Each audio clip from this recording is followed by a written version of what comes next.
ఓ పని చేద్దాం పరాదు, మనం అందరం పోదాం, ఇక్కడ ఉన్న వాళ్ళం కెమెరాలు తీసుకొని ఉత్తమ్ కూడా రమ్మను, అలా దునికితే తెలుస్తుంది నీళ్ళు నేలేవా. బుద్ధి ఉండి మాట్లాడుతుండ్రా లేక మాట్లాడుతుండ్రా? నేను ఇప్పుడు లెక్కతో సహా చూపించిన నీకు. 532 వాళ్ళు ఉంది నాగార్జున సాగరు, 172 టీఎంసీల పైన నీళ్లున్నవి. మేము 510 నాడు కూడా ఇచ్చినాం, 14 నాడు కూడా ఇచ్చినాం, 18 నాడు కూడా ఇచ్చినాం, 26 నాడు కూడా ఇచ్చినాం, పంట పండించినాం.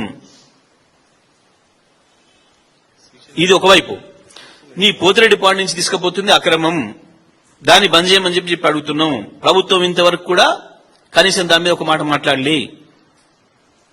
140 టీఎంసీలు పోయినాయి, వాళ్ళకి హక్కు లేదు.